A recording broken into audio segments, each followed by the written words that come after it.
again, life, you go on this sort of journey and you never know what's going to happen, and one thing can lead to another. And a lot of things that have happened for me with racing, with business, with life, is chance meetings and chance occasions. Now, I think quite a few people know that I'm test driver for McLaren Heritage, which is an amazing privilege and something which I don't take for granted in any way, shape or form.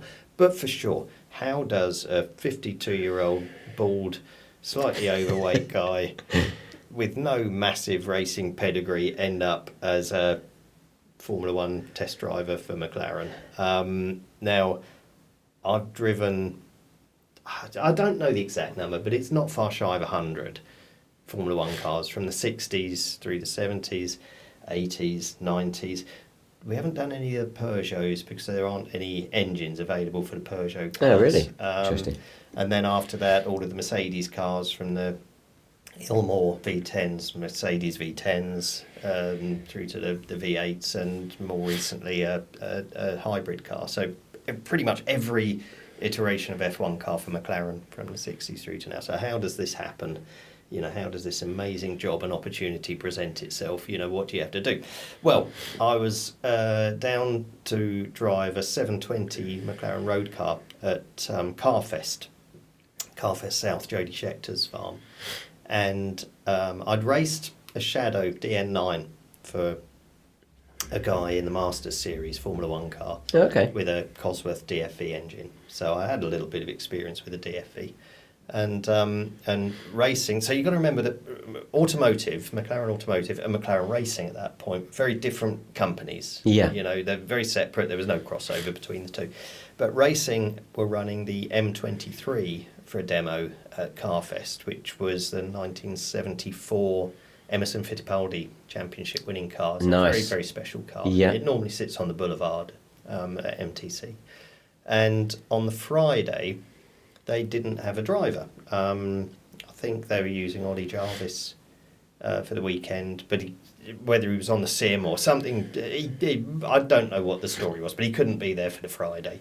And so I got asked, you know, could I drive this car for this demo, which obviously, yeah, of course. I mean, it's a Formula One car and it's a McLaren and it's pretty special. So I was totally up for that, and I was there anyway with the 720 for automotive.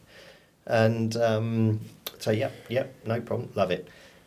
And then I got booked for it, and then I'd heard after that, no, it's sort of cancelled. They're not going to run the car. It's a very precious car. They don't know who you are. The guy running it's not completely comfortable, and quite right. You know, it's a priceless bit of history. But I think there was a little bit of pressure put on, you know, to say that the car needed to run because it was down on the programme, you know, for the event to have this demo. And the chap that was running the whole sort of heritage programme, which was right in its infancy at this point, was a guy called Indy Lau. And Indy, as I say, I think was a little bit nervous because he didn't know who I was, and so it wasn't going to happen. And then got another call saying, no, it's got to happen. You know, you're going to drive it. So fine, brilliant. So I got there, and I was a little bit nervous because I knew that there wasn't, Indy wasn't particularly keen on it, and it's never nice going into a situation where you're not completely sure that the people around you are kind of want you there and what have you. But Indy was brilliant. And I met him, and he talked me through the car, and he put me at ease, and I think I put him at ease as well. You know, I'm not there to try and rag the thing or prove a point. Yeah. So we did the Friday, couple of runs in the M23, and all went well. And by the end of the day, we both realised we were on the same page. And I think Indy realised that, you know, I'm a safe pair of hands, if you like. And so a couple of weeks went by. I did that, didn't think anything more of it. A couple of weeks went by, and I got a phone call from Indy saying, look, you know, we need someone to shake down some cars. This heritage department's going to start growing. Race drivers are too busy. They've got their jobs to do, and we just need someone on a to call on. Would you be up for it? So I'm kind of thought for a millisecond, and yeah, of course I would. Definitely. What an amazing opportunity. So the second car that I drove for them was out in Bahrain, and it was a MP42 tag turbo, and so we flew out there. The McLaren team were there with Indy and the guys from Bosch that were running the electronics on the car, and I went out, did an install lap, and gears weren't great on the car. It was crunching a little bit, and I just couldn't find gears on the car. And I came in, and I did report it, but Neil Trundle was there as well, another legend of McLaren. And so he'd been there, because I recognise that name from, I suppose, reading Autosport and stuff. He'd been there from the days of Ron Dennis and yeah, before, exactly. Right? Yeah, well, I think Ron started McLaren with Ron. Right. Way back at the start, and then went off to do something else, and then came back afterwards. But so Neil's been there from day dot. I mean, an absolute legend. In fact, all of the heritage guys are. Indy, who runs the department, I mean, his history with McLaren, he was Alain Prost's number one in his championship year. He went on to run the entire test team back when they were running, testing every week. Indy was there running that, and now he runs Heritage. So he's run all of these cars in period, and a lot of the mechanics that are there too ran the cars in period. So when you're with these cars, you've got the stories, not just of the cars, which are incredible, but the stories that go with the cars from the people that ran them. So it's amazing. So anyway, went out to Bahrain. Wasn't great with the gears on this car. I did, as I say, came in, reported it, and I think they didn't know me that well at that point, and I think they thought maybe I'm not trying to, get it in gear or push hard enough or whatever. So they sent me out again and again. I just couldn't get gears in the thing. Came back into the pits, and they just dropped the cluster out the back of the gearbox, and the dog rings were buggered basically. So, as I say, they didn't know me particularly. I didn't know them particularly, but I think there was a feeling that I'd done something wrong. I knew I hadn't, but in that situation, you're driving the car, everyone's looking at you. So that was the end of that. Car couldn't run again, and we were all in Bahrain, which is pretty disappointing. So we came back, and the gear cluster was sent back, and Neil put it all in the jig, and it turns out it was just miles out. It was never going to go into gear. And so it got, dog rings were replaced, and it was all jigged up and put back in, and then the car ran okay. But at that point, I'm thinking, well, that's that, I've done two cars. The second one's pretty broken. That'll be that. But no, Indy called me up, and so the third time I drove cars. Bear in mind that these two cars are manual shift cars, 3-pedal, heel and toe. Pretty standard, really. So Indy phoned me up, said, all right, got 3 cars at Snetterton, on this date, see you there, sort of thing. So I pitched up and walked into the scrutineering bay, and there was a 2007 Lewis Vodafone Mercedes car, a 2007 Alonso Vodafone Mercedes, and a 2011 Jensen Button car, all sat in the scrutineering bay. And you walk in and you look at them and you think, well, that's pretty special. I guess they'll have someone here that will be, driving them, and maybe I'll get shown around them or whatever. But no, I was the driver. So. And so I'm guessing you're getting a bit of imposter syndrome at that point. Given that I suppose your sort of humble beginnings in humble machinery, and you're kind of, in your words, you're kind of blagging your way into whatever you can, and then you find yourself, you've got an F1 team that's bought 3 of their finest cars there, and No, and at this point, with some of the other tests, with the red and white cars, they're a little bit more simple to run. But when you go up to these Mercedes cars, you've got to have the guys from Mercedes to run the engine side. You've got to have the chassis electronics guy from McLaren. You've got to have more mechanics. There's 3 cars there, so there's more people. So all of a sudden, there's a lot of people here, and a lot of people I don't know. And, I'm walking around and they're looking at me thinking, surely not. And I'm looking at them thinking, I agree.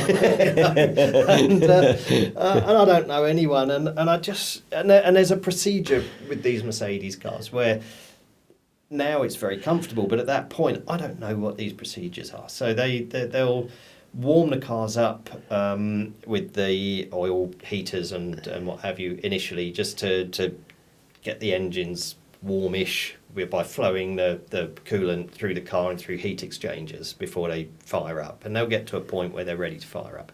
They'll then fire up with the Mercedes guys and the McLaren chassis guy on their perch with their laptops and a little pit rat thumb throttle to warm the car up. And so they'll fire up and they'll do that and they'll be revving. And at this point, I'm just thinking, I just don't know how I'm here or how this has happened.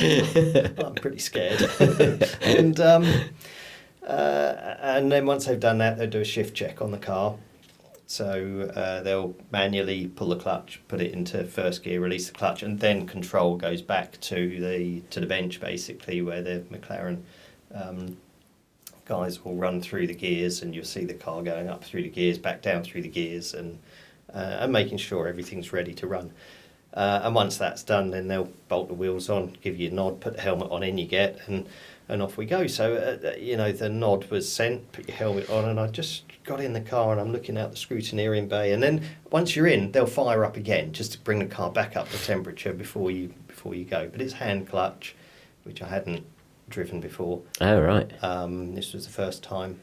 And it's a Formula One car, it's a McLaren. Well, it's interesting, actually. I hope there'll be some people who are not into motorsport will end up watching this. And one of the things, if you watch, like, Richard Hammond trying to pull, the Renault F1 car out onto the Stowe circuit. Remember that little feature they did? And it's just like, yeah.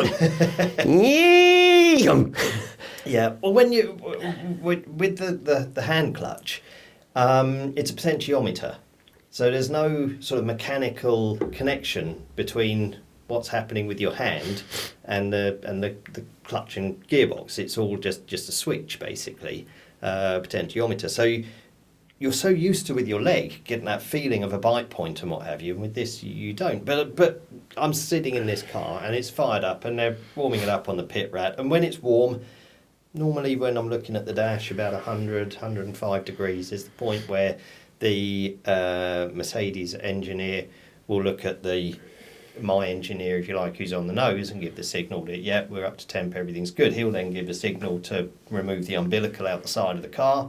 And at that point, then the car becomes mine, or the driver's, control is given to the driver.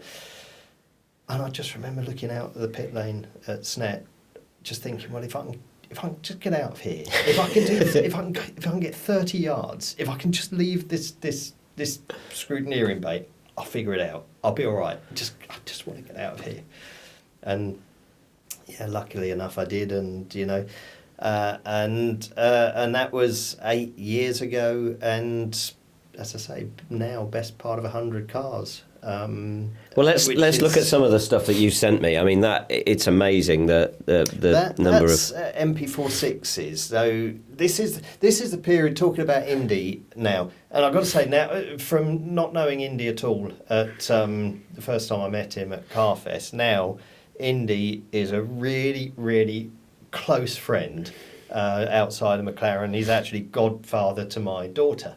Amazing. He is a fantastic guy, but the most he is McLaren through and through. He's been there forever, and he is meticulous with everything he does. The whole ethos ran through that company, or probably still does run through that company from the I suppose I remember. So sorry to interject. There was a friend of mine went for a pilot's job there, flying Ron, and Ron, he said, sat him down for a talk about the world according to Ron.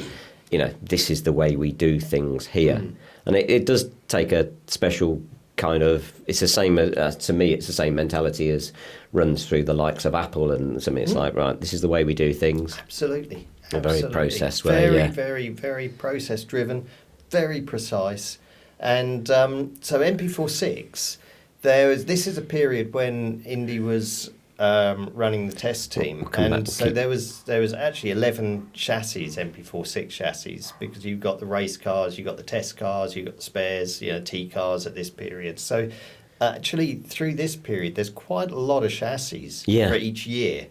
Are they all the same car, essentially? I think they're all MP46s. Wow. Yeah, but as I say, there's 11 MP46 chassis in total. Wow. So that was a shakedown at Pembrey. Shall we have a look at? I'm not sure if this is the same sort of period, but let's have a look at what you've given.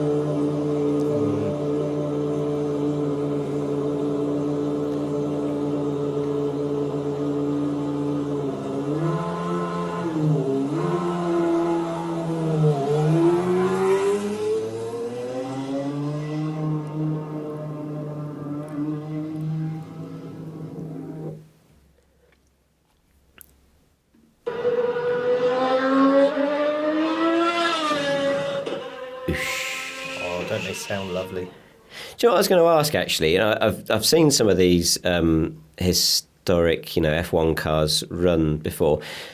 And how different is the engine from when it was in period in terms of settings that they use, in terms of revs they'll allow you to use, in terms of... So this sort of period, the V10, the V12s in the Honda period, and then the Mercedes engines... Really, they'll just knock a couple of, 1,000 RPM off of the top. So they're pretty similar to in period. Now, I don't drive them anywhere near the full capacity. Yeah, well, you're not really on a qualifying lap at Monaco, are you? And that's really not your job at that point. The job is far from that. And, so you're mechanically sympathetic. That's pretty cool. That's doing laps of the Woking Grand Prix around the lake at MTC for the Friends and Family Day, some demos. So I was driving MP46 there. Lando was driving the 1969 M7, and Oscar was driving an M26 James Hunt car. But yeah, so the cars are pretty close to spec. The only cars that are a little bit, I would say, harder to drive are the turbo era cars, because they were designed to drive at a level. Yeah. So the turbos and everything are designed to last half an hour. Exactly. Yeah. And we're trying to run them down here. Yeah. And they're not built for it, and they don't like it. So actually, the turbo cars are the cars that are much more difficult to drive at a lower level, because they're just not built for it. They're not designed to be running at that level. Yeah, but that's these interesting. Cars, the V10s, the V12s, they're pretty straightforward. Yeah. And one of the things actually with these cars is, this goes back to the early skill sets of racing Caterhams and whatever else. Your heel and towing, it's a manual shift. The MP46 was the last car with a manual gear selector. That's a roll bar actually on the left there. The gear shifts on the right. You can't see it, but it's 3 pedals, so your right foot braking, heel and toe on your downshifts. And actually, nowadays, your modern kids now, they're never going to experience that. Heel and toe. It's the lost art of the heel and toe. Maybe we're the last generation. Well, I hope not, actually, because there is a lot of emotive enthusiasm, feeling towards historic cars. I mean, you can only look it's in Netflix at the moment with the Senna film, the recreation of his life, and that's bringing a whole new audience to that. And it's funny, actually. I was talking to my stepdaughter Jess, who's absolutely loves the like she messaged me, actually, have you seen this documentary? I was like, I can't bring myself to watch it. Yeah. I'm just a bit old school, but I will catch up with it at some point. But I mean, we should talk about this particular car, actually. So this was is a car that was at Silverstone. That was last time I'd seen you in the flesh, so to speak. But tell us about this car, because this is a really, really special car. This is, there you are, a little tiny gear selector. This is MP, and the scrutineering sticker there, we'll come to that in a sec. Yeah. So this is MP45B. This was Ayrton Senna's car, and this is the car that he drove at the Suzuka Grand Prix and took Alain Prost out in turn 1 to The win famous the World Championship. Yeah. And there you can see the scrutineering sticker still in there from the Japanese Grand Prix. Amazing. And when you look at the side of the car, the tub, I don't think I'm I've not got sure pictures if of I've that. got any pictures. I thought I Yeah. took one on the outside, but we'll come back to that one. But you can see the repairs in the tub, because that car was brand new for that race. It was the first race that it had done. And, In hindsight, that was a mistake. and it got damaged, and so it was repaired basically. And so now when you look at that car, when you're up close to it, you can see the repairs in the tub, and that's the car that Lewis drove recently in Brazil. Yeah. So he drove that car. So it was that car again. I remember seeing that repair, because you came up to me and said, "Come and have a look at this," and Yeah. I was like, "Oh my God, But it's is that the repair?" It's things like that are real history. Mm. For people of our age, probably, that were watching Formula One then, and watching Ayrton and Nigel Mansell and what have you. So to be stood next to these cars and see, how real it is when you see that repair. Hang on, how about driving the car? Oh, man. I mean, it as I said earlier, I am just incredibly privileged to do what I do, but it all happened by luck, all happened by chance.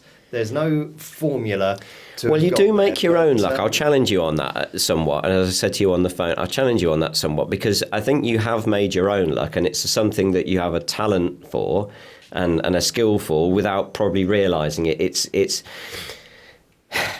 anything in life is about relationships, right? Mm. And so what you're doing is building up a trust relationship in anything you're doing, and it's your commodity, particularly in a solo sport like that. It's your commodity, isn't it? Mm. And the fact that they trust you as a person, and you've become a trustworthy person, and I think that's... Yeah, I mean, of course, you've got to have that in your armoury, but you've got to get in the door at the start, and that was luck. You're still pinching yourself now, Yeah, aren't you? oh, absolutely. I mean, how can you not? So how do I end up doing this? It's incredible, and it's not lost on me. I am just, yeah.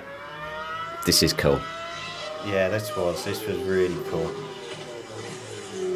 So this was, I'll keep quiet for a second. This was an in-lap, actually. How good does that sound? Yeah. That's bonkers. That should be flat. I heard a downshift. I know you got in. This is an in-lap. Yeah. No, I think slow down from here on. Yeah, but that's is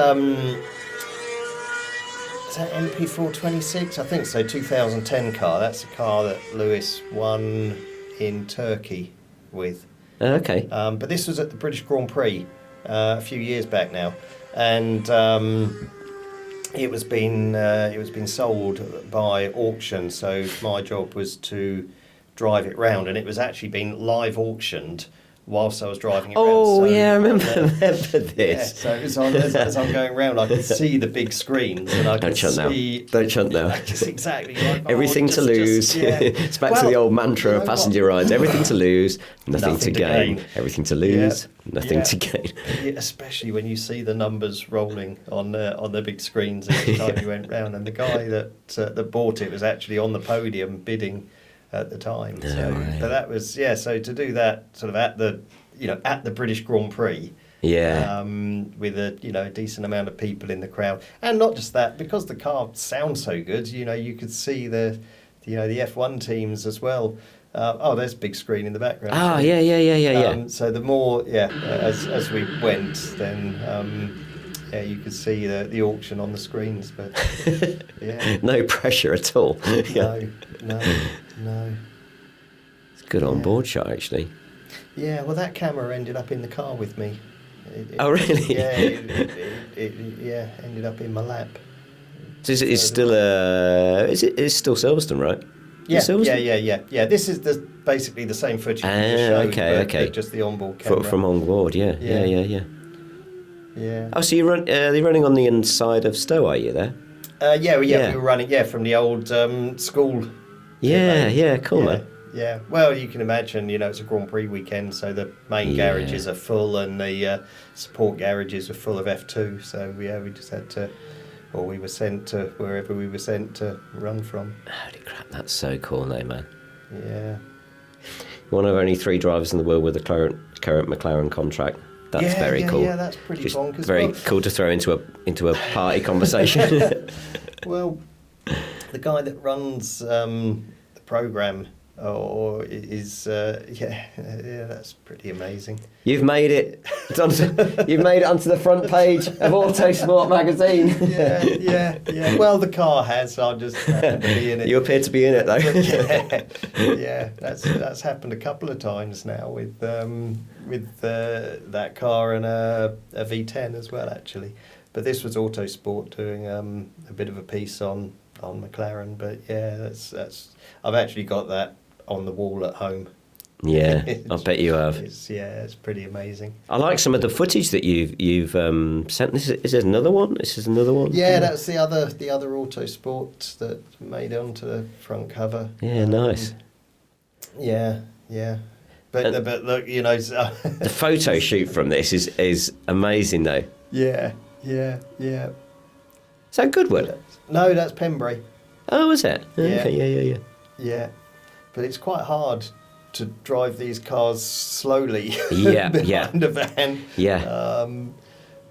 But yeah, it's all part of these jobs, though, isn't it? Yeah, they sound so beautiful, though. Oh, the V10s are incredible. They are just incredible. The sound, but again, you've got to remember this period, the V10s, there wasn't the engine restrictions that there are now. So they would go to a race with, I think at some point it was like 8 engines on heat or 8 engines in the garage and a couple on heat ready to go. And really, yeah. And they were built to do a race. That was it, no more. Yeah. So it's really difficult now to run these cars, even when you down tune them, you can't turn a 300 kilometre engine into a 3,000 kilometre engine. Yeah. It's got a life, and it's a Formula One car. Whether it's just because it's running now in a sort of a heritage department, it's still a Formula One car. It's still a complicated car to run, and requires a huge amount of effort for the team to keep these cars alive. But chap that oversees it now is a guy called Piers Thine, who's COO at McLaren, and he's hugely enthusiastic about it, as is Indy and Zach, I believe. So it's a fantastic department, and to see these cars all coming back to life and running again, and some customers owning them and bringing them out on days with McLaren support is just, it's amazing. Yeah. That noise, that sound, it's huge. Yeah, I mean, that's, I think, I often say to people, until you've actually stood, or when you've actually stood on the top of Bridge Corner and heard, a McLaren Honda come underneath you and a Williams Renault come underneath you, and the resonance that it makes through your body. It's not just the noise, but the actual resonance, like a jet fighter coming underneath you. Yeah. It's stunning. And you managed to do a bit of distraction here. Was this last year? This was last year. This was out in Bahrain. Just doing a quick shakedown under the lights, which was really cool, actually. The Grand Prix was on, and Valtteri just happened to be there ready to take a picture, I think, with his the rest of his team as I came back in. So kind of photobombed them a little bit, I guess. But yeah, again, another pinch yourself moment of driving. I mean, in this case, that's a Lewis Hamilton 2008 championship winning car. Amazing. I had to give it up on race day to David Coulthard, but I can take that. But yeah, talking about pinch yourself.